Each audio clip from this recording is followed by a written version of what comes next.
Hello, everyone, and welcome to Small Business Evolution. I am Donna Miller, your host, and I'm here today with Janet Neal, who I will tell you much more about in a moment. We come to you each month to help you crack the code on building a successful business. For the last 23 years here at C3 Workplace, we've helped companies to start and grow by providing on-demand office space, back office support, and educational and advisory services. And this TV show is part of our values of teaching what we know.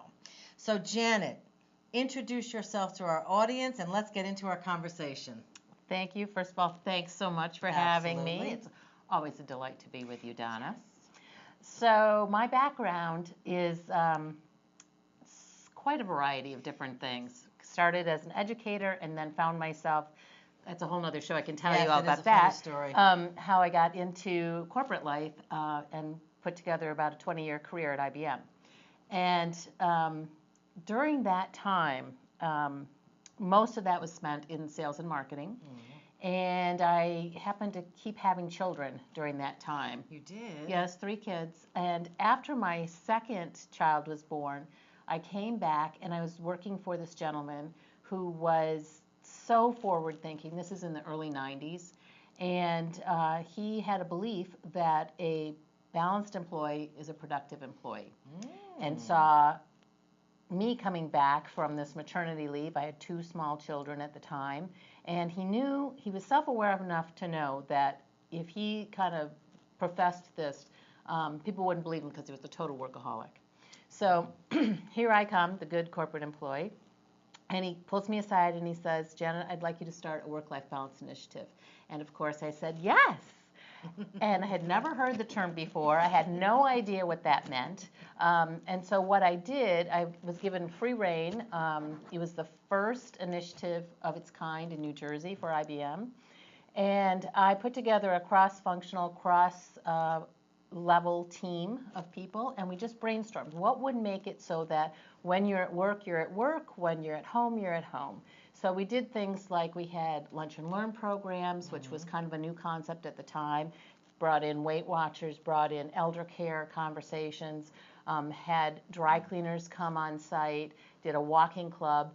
We had a cafeteria and we had them make take-home dinners. Wow. And they even sold stamps because back in the day, people used stamps. Oh, a stamp. I remember that.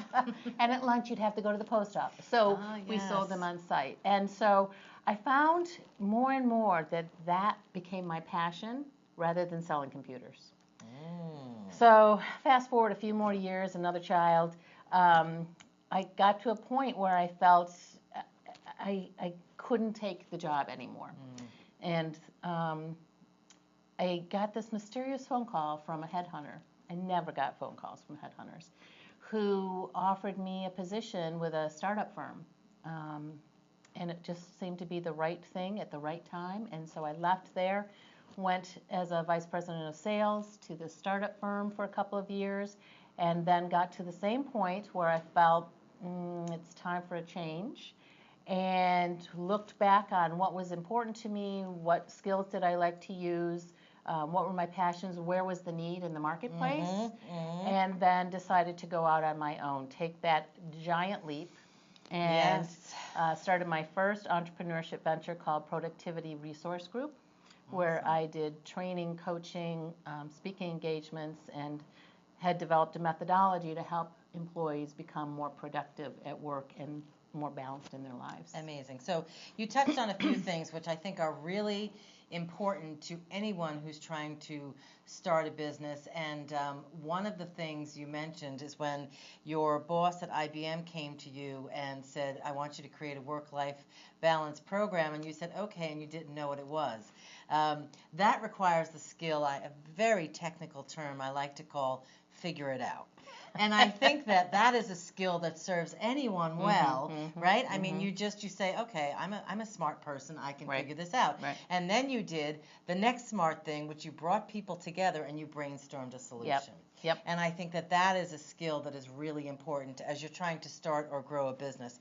But The other thing I heard you say, which is really important, and I want to go back to it, every time we have someone on this show, we talk about passion, and you have to have passion about what you do, but you cannot monetize passion unless there is a need. So Right. talk to us about how you kind of did the analysis. What were the tools you used, or what was the research you did to first say, look at me and what am I passionate about, and where is that needed in the marketplace? What was that process like? I think I did that more so, well, I guess I did it with both jobs, but I think I did it more so when I went out into my own business, in the entrepreneurship venture, because that was so much riskier in a lot of ways than going to another job where I'd get a paycheck, right? Yes. A little bit more risky, yeah. Yes. So what I did was I just did an analysis of how much people were paying for these work-life balance seminars, these lunch and learn programs, how many contacts I had, about how many I thought I could do in a month, and that versus how much I was getting on my paycheck. And it there's a risk because it was not a given that I was going to get those, but I saw that there was, number one, there was a need in the marketplace for something like this. Two, I had the skill to deliver it, and I had a unique proposition. I had this new methodology. And three, I was confident enough about my sales skills, going back to my previous career, that I knew I could at least get in the door. And once I got in the door, I probably would be able to do what I set out to do. Awesome. Now, so that was when you started the productivity research group, and that's when we first met. Yes. Janet would use our on-demand office space to meet with her clients. Right here in this room was my very first group. Yep. That's right. So you talked about risk. You went from productivity research group, and then you started what was an amazing, way ahead of its time. Way ahead of its time. Talk about the Professional Women's Center. Yeah. So what happened was I was doing these lunch and learn programs with Productivity Resource Group, and what happened was I would give my talks, and I would have invariably 2 or 3 people come up to me and say, that was great, what can I do next? And I go, good luck. And then I thought enough of this had happened that there was a business opportunity. So I saw, I could be a coach. And that was early in the professional coaching era, where if you said you were a coach, the next question would be, oh, great, what sport? Right. So I decided to go back and get certified as a coach and add that to my cadre of offerings there. And when I was doing that, I was introduced to a woman who had a coaching company here in New Jersey, an executive coaching company, and she told me that she would hire me to be part of her staff of coaches if I had a degree from University of Santa Monica, where she had gone to get her master's degree, because she believes so much in their training. Oh, okay. And I had heard about this program through a friend of mine for years, and it just seemed like this might be the right time for me to pursue this. And so I did that. I went off to get a master's in spiritual psychology out at in Santa Monica. And as my second year project, you had to come up with something that would stretch you, would use the elements that we were learning in the program. And I had no idea what I was going to do. So I thought, well, I'll just take the time, step back, look around, do the same thing I had done before. What are the skills that I have? What do I like to use? Where's the need? So at the time I was doing the coaching, the training, I was also facilitating 4 different women's networking groups. Wow. And I was having such a difficult time finding a place to hold these meetings. That's a whole nother program. I can tell you about that. But let me just say it involved a raid at a restaurant while I was doing a networking group by the, I don't know. Anyways.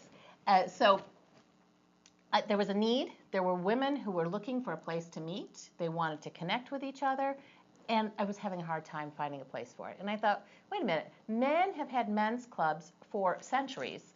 why is there not something like this for women? So that became my grad school project, was to come up with this business plan. And that was what I thought was going to be the end of it. Just turn in my business plan.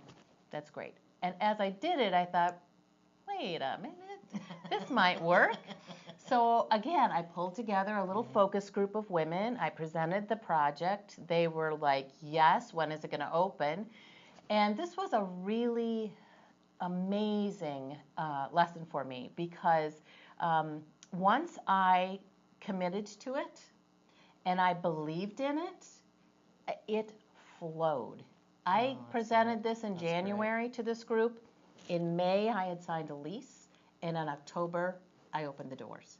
Wow. And it was, as you know, you were there, and it was not far from here. It was a beautiful facility, so far ahead of its time. There was nothing like it at the time. It was co-working before co-working existed. It was a place for women to come and gather and connect and learn. We did workshops, seminars, we did entertainment, we did yoga, we had massage, we had a meditation room. It was beautiful. A bookstore, a cafe. It was a gorgeous facility, and it was really my baby. Mm-hmm. Well, I think for all of us, when we open a business, it really is another child, and it's possibly even more all-consuming. So you put together the Professional Women's Center, and it's so funny because I think about it now. What year was that? 2007. 2007. So that was right before, a year or two before the economy kind of tanked. Well, I opened it up the weekend that the market crashed. Oh, yay.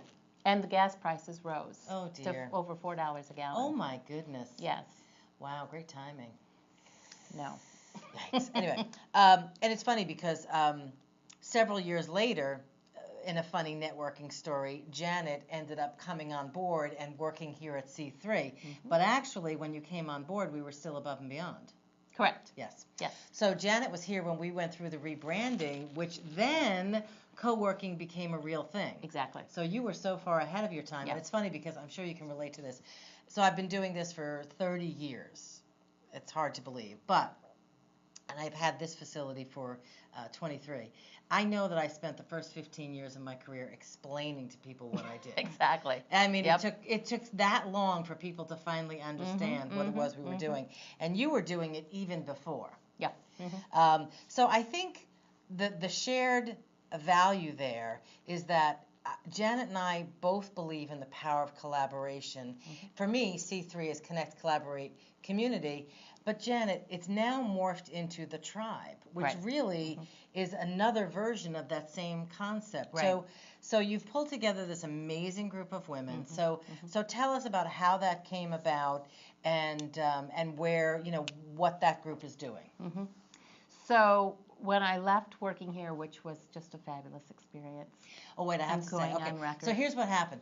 Janet was part of the rebranding, which was 9 months of Laughter. herding chickens, laughter. It was such a funny process. I actually completely burned out one person. But we were laughing. We were having fun. She was a little more serious than we were. But it was a great process. Yeah, not Janet. We had fun. Janet helped me through the rebranding. She helped me through the renovation. She watched me open the second location. She went on a retreat one weekend. She came back. She sat in my office and she said to me, "I've helped you fulfill your dream. It's time for me to pursue my dream." And what did I do? Cried. I did. I cried, but I knew she was right, and that's what this is always about. It's always about helping the next person achieve what it is they're trying to achieve. So tell us about the tribe. That was my precursor to. Thank you. Yeah, so that's exactly what happened. And again, at that time, and I didn't know what I wanted to do, but I did realize it was time for me. And I did the same thing again. I went back and I was like, all right, what's going on in the, where's the need? And it took me about a nanosecond to realize that the world was a mess. And then the next thought that came immediately after that was this. It wasn't a thought, it was a deep belief that women have the power to change this world in an instant as soon as we realize it. That women do not realize how innately powerful they are. And that's what I can do. I can help women to tap into their innate greatness so that they can put it out into the universe for the benefit of all. We need it. And so that's where the genesis of this new company started. And I was working with a branding coach, to come up with a name for it. And she was saying to me, okay, so tell me again what it is you believe. And I said, just what I said. And I said, it's really, I had fallen my whole life into that trap of believing in the goal being the superwoman, about doing everything, doing it by yourself and doing it perfectly. Mm-hmm. And you see the color of my hair. You see how this works.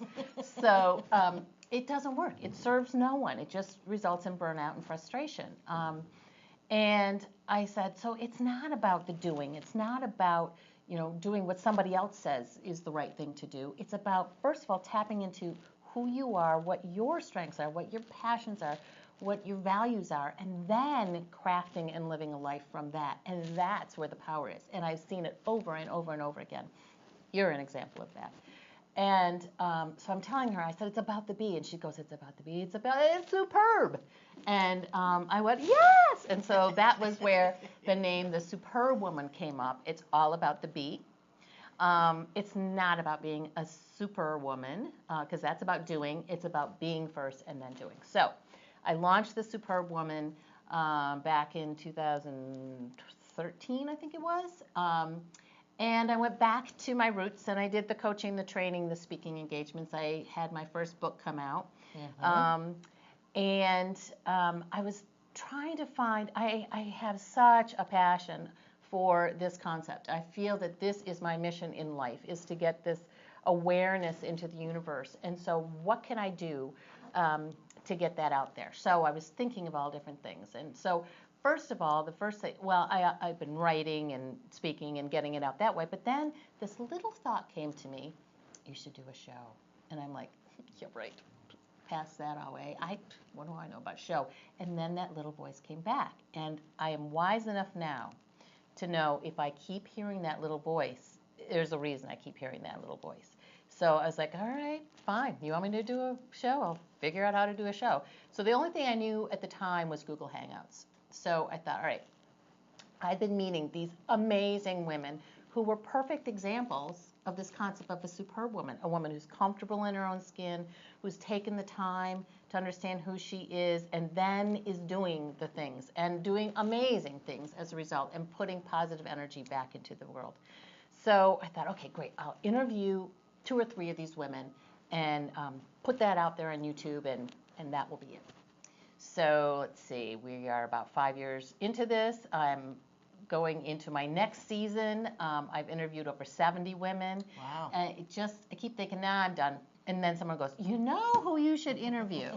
So that's how we're starting up again in January with more amazing superb women. Donna was one of my guests. I was a guest, yes. Yeah. And so that was one way that I did it, was with this show. And then I would see, when I'd be interviewing these women, there would be things that would come up over and over about, we cannot do this by ourselves.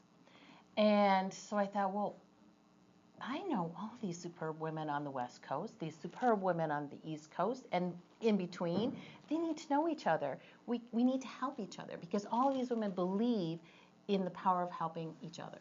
And so I thought, all right, what can I do? And I'd done enough event planning in my life to know I don't really want to be an event planner. Yeah, that's a big job.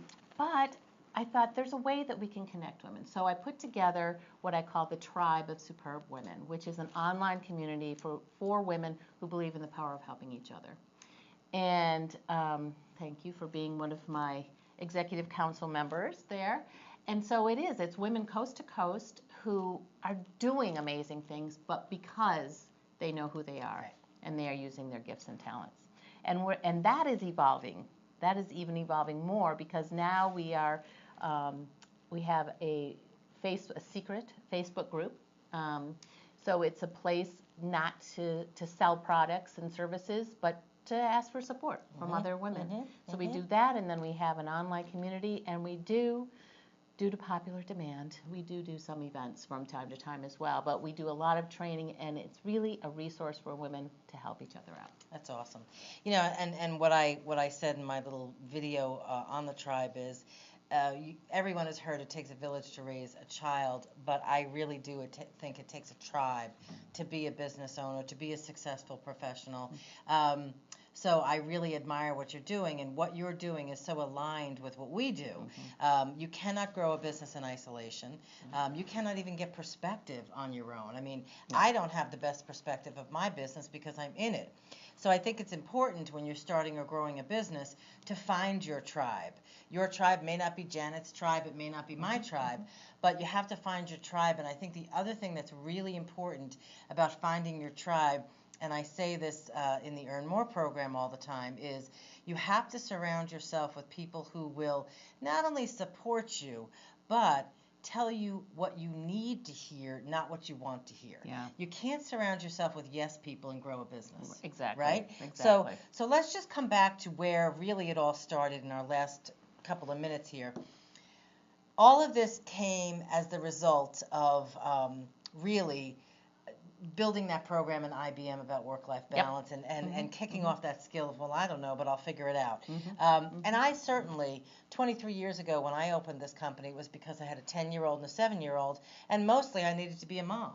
And I needed to be able to control my destiny and have some flexibility, and I've been able to build that for myself. And it's funny, you know, you talk about being an entrepreneur as a risk. Well, I'll tell you what, in 2008, 2009, I had more security than my friends who had nice jobs. That's true. So, so I think I've always been comfortable controlling my own destiny and the whole work-life balance piece. And now, you know, with the tribe and Superb Woman, you're helping people to create their own definition of work-life balance. And you talked about how when you're working with your clients, I asked you, what's the most common challenge? And you said, they're stuck. They're stuck. So how do you help? Because that happens to everyone, whether you're starting, whether you're in the middle, we have moments where we get stuck. So share with our audience some of the ways they might help themselves get unstuck. Of course, hiring counsel is a great idea. I highly suggest it. But talk to us about some of the ways they might get themselves unstuck. Sure. I always start in any engagement that I do talking about values, because I believe that unless you know what your values are, any decisions you make are not necessarily going to be good ones, because they're going to be based on something else. So my belief is the first thing you do is you understand what your values are, you write them down. I suggest people post them so that they can see them. And then when you have to make a decision, you look at your list and you go, oh, does this honor my values? It makes it so much easier to make decisions when you do that. And I think that the truth is, if you make a decision that goes against your values, for me, it's never turned out well. Right. Just like, you know, you talked earlier about listening to that little voice within you. Yep. I learned quite a while ago, I used to think I have really good intuition, which I think I do. But for me, that little voice inside of me is the voice of God leading me. So I think all these things really help to push you forward. Yep. Whether it's getting clear on your values, listening to that voice, being able to figure it out. These are all really important skills to starting and growing your business. And more than that, creating a life that brings you joy. And your work has to bring you joy. So Janet, it's always great to sit down and chat with you. Before we finish up, I have a couple of questions for you. These, okay, ready? Sure. Are you ready? It's rapid fire. You're going to have to give fast answers. Okay. All right. What's the best advice you've ever received? Trust your gut. If you had a superpower, Superb Woman, Superb, to help you be successful in your business, what would you want it to be and why? Wow. Oh gosh, I have to think about this quickly. A superpower. Tick, tick, I would say if there's something that I could do to facilitate bringing people together, I don't know what you would call that. Maybe teleporting. Sure, bringing in the right resources, yeah. Okay. What's one personal habit that you feel contributes to your success? it's this insistence on listening to myself. That if I'm tired, I take time off. I honor that. I honor my body telling me, you're doing too much, and I schedule that. Well, and we've had many conversations about the value of time off and the fact that it really increases your productivity, not the opposite. Totally. If you were not an entrepreneur, what profession would you like to attempt? Oh, well, I would like to be a Broadway singer and actress. I'd be very good at it. Would you? Do you want to sing In something my for us now? mind, no, the singing part I wouldn't be good at, but, Well, I think the rest. Broadway typically involves singing. Well, I maybe know. not. If heaven exists, and that's a fact for me, what would you like to hear God say when you arrive at the pearly gates? Good job. All right. Lastly, would you share a parting piece of guidance for our audience and also how we can contact you? I would say, just to follow up on what you were talking about, and what I had said too, is listen to your gut. There was a time when I was feeling that at IBM, it wasn't the right thing for me. I was getting so many signs from the universe that time to move, and I was so afraid. But for the first time in my life, I listened to myself. I had no support. My husband, my family, nobody supported my decision. But it was the first time in my life I listened to myself, and I honored that feeling, and I jumped, and the net appeared. And I continued to do that. I jumped and the net appeared. That's fabulous. Well, thank you, Janet, and thank you for joining us for this episode of Small Business Evolution. Here at C3 Workplace, we'd love to help you start or grow your business. You can visit us on the web at c3workplace.com. Thanks, everyone, and until next time, we wish you much success and much joy, and don't forget, listen to that inner voice in you. Thank you, everyone.